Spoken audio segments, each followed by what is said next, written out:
Il Vangelo secondo Giovanni è il quarto della serie dei Vangeli ed è un'opera eccezionale da un punto di vista letterario e teologico. Uno scritto delizioso, apparentemente semplice, ma in realtà molto profondo, ricco di una grande teologia, frutto di meditazione profonda e attenta. I nostri fratelli dell'Oriente ortodosso chiamano Giovanni o Theologos, il teologo per eccellenza, colui che ha contemplato Dio nella carne. Il Logos fatto carne è stato incontrato dai discepoli, fra i quali Giovanni, e questo incontro ha portato una esperienza del mistero divino, una esperienza tale che gli ha permesso di penetrare le profondità dello spirito. Uno dei più antichi commentatori dei Vangeli, Clemente Alessandrino, grande maestro del III secolo, dice che Giovanni, avendo visto che gli altri evangelisti avevano esposto ta somatica, le cose corporee, fisiche, materiali, relative alla esistenza storica di Gesù, compose a sua volta un Evangelion pneumaticon, spirituale. E difatti la tradizione ha abitualmente chiamato lo scritto di Giovanni Vangelo spirituale. Non è facile però spiegare in che senso spirituale. Spirito non è il contrario di materia. Spirito è la vita di Dio, è l'intelligenza penetrante del Signore, è la sapienza. Il testo spirituale, dunque, vuole approfondire il senso dei fatti. Non li cancella, li approfondisce, considera i fatti da un punto di vista teologico e quindi va a fondo per arrivare al messaggio più profondo. In questo senso è spirituale, perché coglie la realtà significata dall'evento storico di Gesù. Per questo motivo noi potremmo adoperare al posto di spirituale un altro termine che è più confacente al nostro linguaggio attuale e dire che il Vangelo di Giovanni è simbolico. Il termine simbolo è prezioso, viene dall'antichità e indica una cosa che bisogna mettere insieme ad un'altra. Proviamo a ragionare sulla parola. Symbolon è composto, come termine greco, da due elementi. La preposizione syn, che vuol dire insieme, e bolon ha la radice del verbo ballo, mettere, gettare. Quindi una cosa simbolica deve essere messa insieme ad un'altra per ottenere una totalità. Pensate, un elemento curioso, negli antichi orfanatrofi si conservano ancora dei reperti di oggetti divisi a metà, che venivano adoperati dai genitori che esponevano un bambino. Ad esempio, un fazzoletto ricamato, tagliato in due, viene messa una metà insieme al bambino. Implicitamente viene detto che colui che porterà l'altra metà di quel fazzoletto è il genitore. Qualora volesse farsi vivo, potrebbe rivolgersi, ad esempio a Firenze all'ospedale degli Innocenti, per richiedere il riconoscimento del figlio. E quella metà era documento autorevole per riconoscere il figlio, perché mettendo insieme i due pezzi si otteneva una totalità. Pensate al lavoro di chi mette insieme un puzzle. Ha una miriade di pezzetti che in sé hanno poco valore o senso, ma con pazienza, mettendo insieme i vari dettagli, si compone un quadro con una figura ben precisa. È la stessa realtà del mosaico. Uno splendido mosaico è fatto di tanti tasselli. Se noi smontassimo il mosaico, separando i vari tasselli, potremmo anche catalogarli, contarli, precisare da dove provengono le tessere d'oro, di quale minerale sono quelle azzurre e quelle rosse, ma rischieremmo alla fine di non sapere che cosa raffigurava il mosaico. Non è questo il modo per studiare una grande opera musiva. Non si tratta di smontare i pezzi, ma di cogliere l'insieme. È mettendo insieme i tasselli che si comprende il mosaico, il messaggio che colui che ha composto, mettendo insieme i dettagli, ha voluto trasmettere. Il procedimento simbolico, quindi, in letteratura è questo impegno del lettore a mettere insieme ciò che appare con il significato che vi sta dietro. Il verbo derivato da simbolon non lo usa Giovanni, bensì l'Evangelista Luca, e lo adopera una volta sola per Maria, quando dice che la madre di Gesù custodiva queste cose meditandole nel suo cuore. Un lettore italiano, trovando il verbo meditare, non immagina mai più che ci sia in greco synballusa. Conferens traduce il latino. Ferens cum, mettendo insieme. Che cos'è la meditazione? Proprio questo impegno a mettere insieme tutti i piccoli particolari in modo tale da avere un quadro completo. Quando il quadro è completo, la comprensione è maggiore, più profonda. Il lettore incontra tanti particolari, esattamente come chi fa l'esperienza storica. Conoscendo una persona, noi di quella persona conosciamo tanti dettagli. Ma quello che conta non è l'analisi minuziosa di tutti i particolari, ma mettere insieme queste realtà per avere il ritratto, non tanto fisico quanto morale, spirituale, di quella persona. E così gli evangelisti hanno fatto il ritratto di Gesù. In modo particolare, Giovanni ha fatto un ritratto simbolico, dove molti particolari del racconto hanno un senso, un significato che il lettore deve imparare a cogliere. Per questo l'autore stesso, finendo la sua opera, al termine del capitolo 20, dice di avere scritto dei segni. È una delle parole caratteristiche del quarto Vangelo. Dopo aver raccontato l'incontro del risorto con i discepoli, l'autore così termina.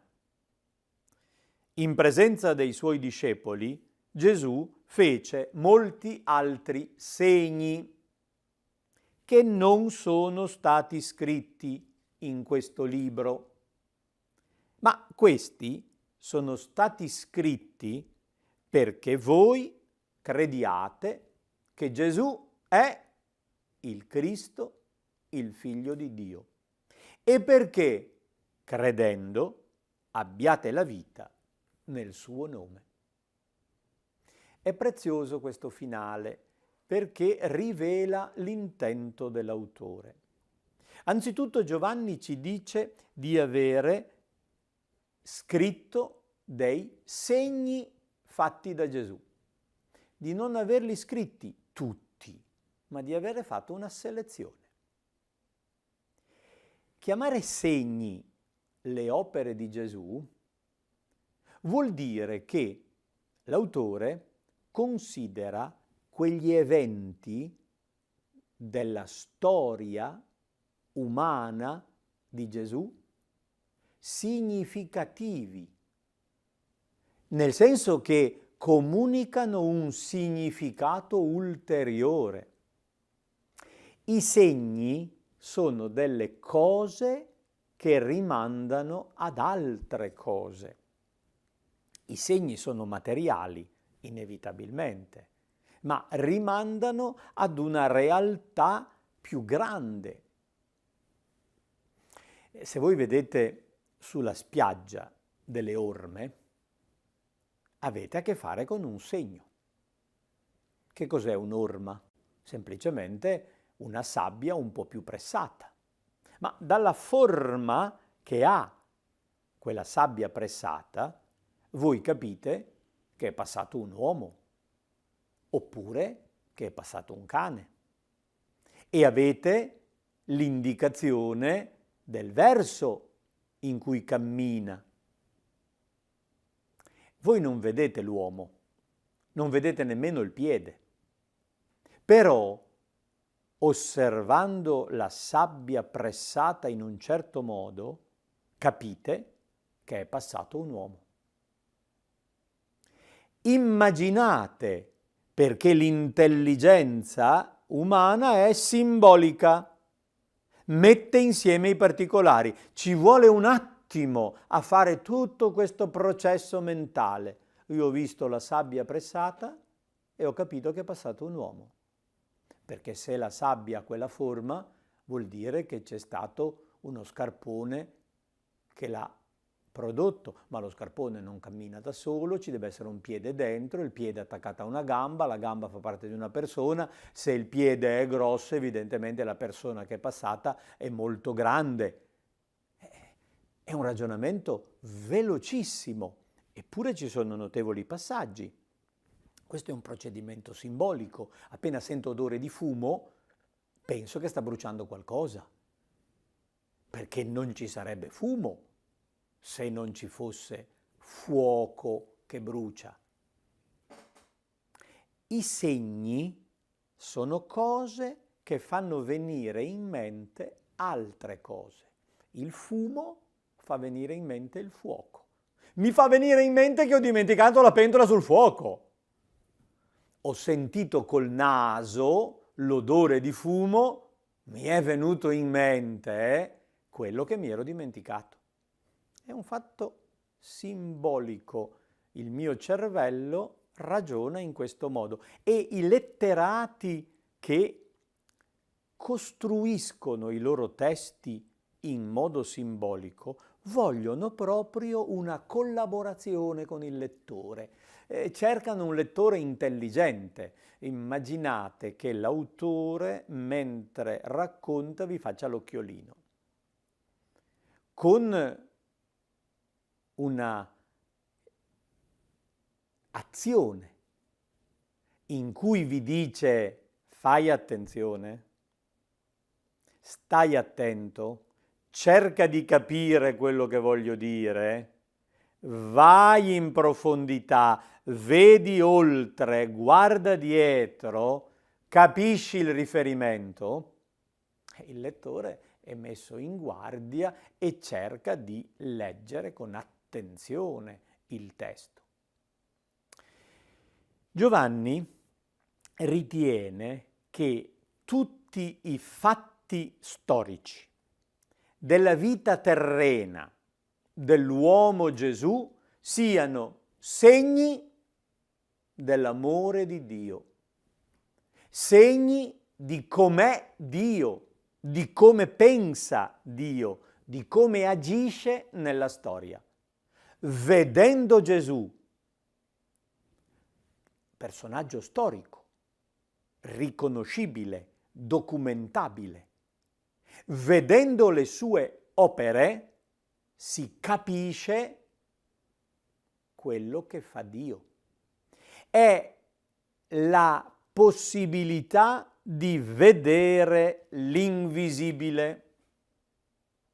Il narratore simbolico mostra attraverso i fatti sperimentabili quello che è oltre, che non è umanamente visibile, ma viene rivelato da Gesù.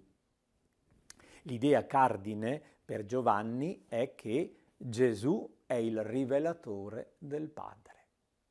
Il Logos, il pensiero, la parola, la sapienza eterna di Dio fatta carne è stata sperimentata dai discepoli, i quali l'hanno toccata, l'hanno vista, l'hanno conosciuta, hanno capito di più, hanno capito Dio, perché il Logos fatto carne ha rivelato che Dio è Padre. Hanno rivelato i suoi gesti, il modo di essere, di pensare, di agire di Dio. Ecco perché li chiama segni. Non è sinonimo di miracolo, non è semplicemente una cosa meravigliosa che attira l'attenzione, è una cosa significativa, che significa qualcosa. Dunque, Giovanni ci dice, ne ha fatti tanti segni Gesù, ma io ne ho scelti solo alcuni. Ho scelto di raccontarvi questi segni perché voi crediate. La fede degli ascoltatori è l'obiettivo dell'Evangelista Giovanni. Non tanto perché iniziate a credere, quanto piuttosto perché continuiate a credere. Il Vangelo di Giovanni non è il testo di un primo annuncio, non è un racconto elementare, è un testo profondo che vale per persone che hanno una competenza letteraria, proprio per la sua profondità spirituale, non è rivolto a dei principianti. E fin dall'antichità gli antichi padri hanno sempre considerato Giovanni il Vangelo per gli iniziati, per i maturi, per i progrediti. Non è il primo passo per conoscere Gesù. È necessario però continuare a credere e maturare nella fede. L'oggetto di questa fede è precisato come Gesù in quanto Cristo e Figlio di Dio. Se ci pensate, l'inizio del Vangelo di Marco è analogo. Marco comincia dicendo: vi racconto dove ha preso origine la buona notizia che Gesù è il Cristo e il Figlio di Dio. Marco è un Vangelo per i principianti, per i catecumeni che cominciano a conoscere Gesù. E l'obiettivo è mostrare l'origine di questa affermazione. Gesù è il Cristo e il Figlio di Dio. Giovanni è il quarto evangelista. Scrive anni dopo, scrive un testo più profondo, lo scrive per i progrediti e l'obiettivo è lo stesso. L'oggetto della fede è sempre quello. Gesù è il Cristo e il Figlio di Dio. Cristo indica la funzione, ha il compito messianico del re consacrato, è il delegato ufficiale di Dio. Figlio di Dio dice la natura, l'essenza di quell'uomo, che non è semplicemente un re, ma è il figlio di Dio, è Dio come il Padre, che realizza il progetto messianico in un modo assolutamente nuovo rispetto a quello che era il pensiero degli antichi profeti. C'è una continuità, un compimento, ma anche un superamento eccezionale, c'è una novità straordinaria. E Giovanni, da giudeo, ha accolto questo maestro e ha capito che è molto di più di un maestro. Ha visto la sua gloria, ha capito la sua essenza, la sua natura, ha capito la sua divinità, ha capito che è l'immagine del Padre, il Logos che rivela l'autentica divinità. Non solo fa conoscere, ma comunica la vita. Se notate con attenzione, i fini sono due: perché crediate e perché credendo abbiate la vita. Credere non è fine a se stesso, è il passaggio per arrivare alla vita nel nome di Gesù, cioè in piena comunione con Lui. L'obiettivo è vivere bene, realizzare una vita piena. La strada per arrivare a tale pienezza di vita è la fede. La fede viene comunicata attraverso una testimonianza. Il Vangelo di Giovanni è la testimonianza del discepolo amato. Il termine testimonianza è caro a Giovanni. Egli si presenta come il testimone, colui che c'era, che ha visto e che comunica ad altri la bellezza di quello che ha vissuto, il fondamento di quello che ha capito. Il racconto di Giovanni è racchiuso fra due testimonianze. All'inizio viene presentato Giovanni il Battista, che rende testimonianza a Gesù quando inizia il suo ministero. E alla fine, al capitolo 19, dopo che il soldato ha aperto il costato a Gesù crocifisso, colui che era presente, Giovanni, testimone oculare, dice: chi ha visto ne dà testimonianza e la sua testimonianza è vera. Egli sa che dice il vero perché anche voi crediate. È una parentesi in cui l'autore interviene nel testo, è una intrusione letteraria, una parentesi nel racconto. Smette il racconto, guarda in faccia il lettore e gli dice: io testimone oculare, ho visto e te lo dico perché tu ne tragga una conclusione importante, perché anche tu creda come ho creduto io. Giovanni il Battista comincia l'opera testimoniando Gesù.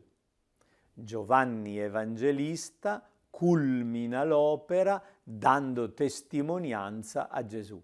E tutta la storia umana di Gesù viene racchiusa fra queste testimonianze di due discepoli, entrambi di nome Giovanni. Ma non è facile dire chi sia Giovanni, autore del quarto Vangelo, perché nel testo il suo nome non compare, né si presenta. L'unico modo con cui si presenta è il discepolo amato, ovvero il testimone, colui che ha visto e ne dà testimonianza. Ma tutti, fin dall'antichità, hanno sempre chiamato questo discepolo testimone Giovanni, l'Evangelista, il teologo. Ciao.